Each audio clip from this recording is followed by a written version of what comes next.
رب العالمین والصلاة والسلام علی سید الانبیاء والمرسلین وعلی آلہ واصحابہ اجمعین، اما بعد فاعوذ باللہ من الشیطان الرجیم۔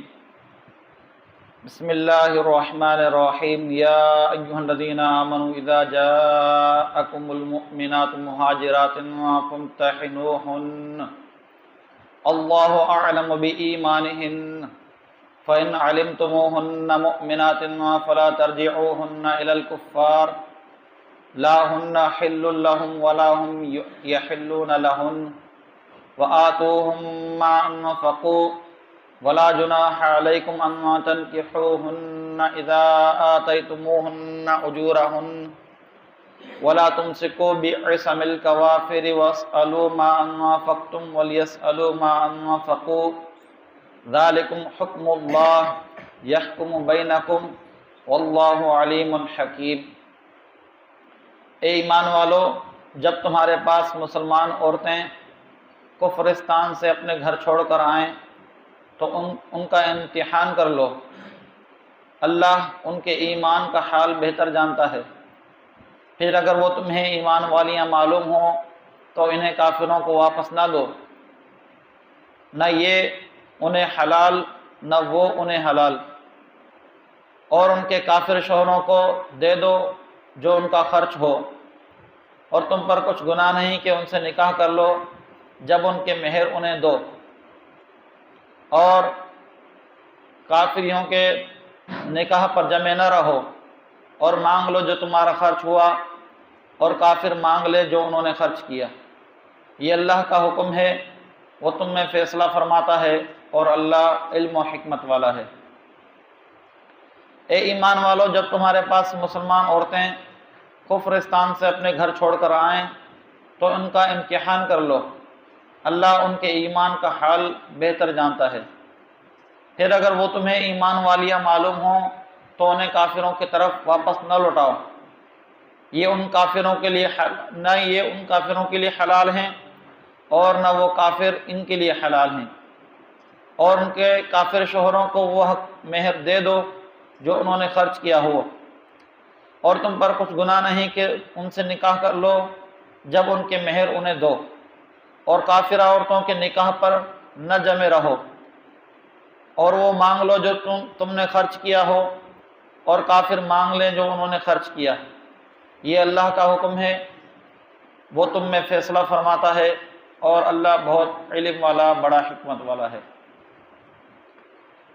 اس آیت کریمہ میں ہجرت کر کے آنے والی مسلمان عورتوں کے بارے میں 7 احکام دیے گئے ہیں۔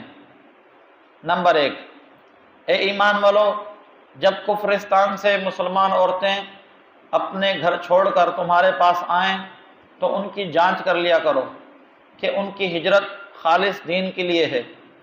ایسا تو نہیں ہے کہ انہوں نے شوہروں کی عداوت میں گھر چھوڑا ہو، اور یاد رکھو کہ ان عورتوں کا امتحان تمہارے علم کے لیے ہے، ورنہ اللہ تعالیٰ تو ان کے ایمان کا حال تم سے بہتر جانتا ہے۔ ان کی جانچ کرنے کا طریقہ یہ ہے کہ ان سے قسم لے لی جائے، جیسا کہ حضرت عبداللہ بن عباس رضی اللہ تعالیٰ عنہما فرماتے ہیں، ان عورتوں کو قسم دی جائے کہ وہ نہ شوہروں کی عداوت میں نکلی ہیں اور نہ کسی اور دنیاوی وجہ سے، بلکہ انہوں نے صرف اپنے دین و ایمان کے لیے ہجرت کی ہے۔ نمبر 2، اگر جانچ کے بعد وہ تمہیں ایمان والیاں معلوم ہوں تو انہیں ان کے کافر شوہروں کی طرف واپس نہ لوٹاؤ، کیونکہ نہ یہ مسلمان عورتیں ان کافروں کے لیے حلال ہیں، اور نہ وہ کافر مرد ان مسلمان عورتوں کے لیے حلال ہیں۔ اس سے معلوم ہوا کہ اگر کافرہ بیوی ایمان لا کر ہجرت کر جائے تو وہ اس کافر کے نکاح سے نکل جائے گی۔ نمبر 3، ان کے کافر شوہروں کو وہ حق مہر دے دو جو انہوں نے ان عورتوں کو دیے تھے۔ شان نزول، یہ آیت صلح حدیبیہ کے بعد نازل ہوئی۔ صلح میں یہ شرط تھی کہ مکے والوں میں سے جو شخص ایمان لا کر سرکار دو عالم صلی اللہ علیہ وسلم کی خدمت میں حاضر ہو، اس کو اہل مکہ واپس لے سکتے ہیں، اور اس آیت میں یہ بیان فرما دیا گیا کہ یہ شرط صرف مردوں کے لیے ہے، عورتوں کی تصریح عہد نامے میں نہ تھی، اور نہ عورتیں اس قرارداد میں داخل ہو سکتی ہیں۔ کیونکہ مسلمان عورت کافر کے لیے حلال نہیں۔ بعض مفسرین نے فرمایا کہ آیت کا یہ حصہ پہلے حکم، یعنی انہیں ان کے کافر شوہروں کی طرف واپس نہ لوٹاؤ، اس کا ناسخ ہے۔ یہ قول اس صورت میں درست ہے کہ عورتیں صلح کے عہد میں داخل ہوں، لیکن عورتوں کا اس عہد میں داخل ہونا صحیح نہیں، کیونکہ بخاری شریف میں عہد نامے کے الفاظ مروی ہیں، لا یأتیک منا رجل وإن کان علی دینک الا رددتہ، یعنی ہم میں سے جو مرد آپ کے پاس پہنچے خواہ وہ آپ کے دین پر ہی ہوں، آپ اس کو واپس دیں گے۔ ان میں عورت کا ذکر نہیں۔ یہاں اس مہر سے متعلق دو شرعی مسائل بھی ملاحظہ ہوں۔ یہ مہر دینا اس صورت میں ہے کہ جب عورت کا کافر شوہر اسے طلب کرے، اور اگر طلب نہ کرے تو اس کو کچھ نہ دیا جائے گا۔ اسی طرح اگر کافر نے اس مہاجرہ عورت کو مہر نہیں دیا تھا تو بھی وہ کچھ نہ پائے گا۔ چوتھی صورت، تم پر کچھ گناہ نہیں کہ ان ہجرت کرنے والی عورتوں کو مہر دے کر ان سے نکاح کر لو، اگرچہ دارالحرب میں ان کے شوہر ہوں، کیونکہ اسلام لانے سے وہ ان شوہروں پر حرام ہو گئی اور ان کی زوجت میں نہ رہیں۔ یاد رہے کہ یہاں مہر دینے سے مراد اس کو اپنے ذمہ لازم کر لینا ہے، اگرچہ بالفعل نہ دیا جائے۔ نیز اس سے یہ بات ثابت ہوا کہ ان عورتوں سے نکاح کرنے پر نیا مہر واجب ہوگا، کیونکہ ان کے شوہروں کو جو ادا کیا گیا ہے وہ اس میں شمار نہیں ہوگا۔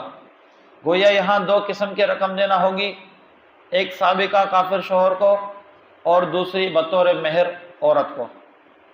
نمبر 5، کافرہ عورتوں کے نکاح پر نہ جمے رہو، یعنی جو عورتیں دارالحرب میں رہ گئیں یا مرتدہ ہو کر دارالحرب میں چلی گئیں، ان سے زوجیت کا علاقہ نہ رکھو۔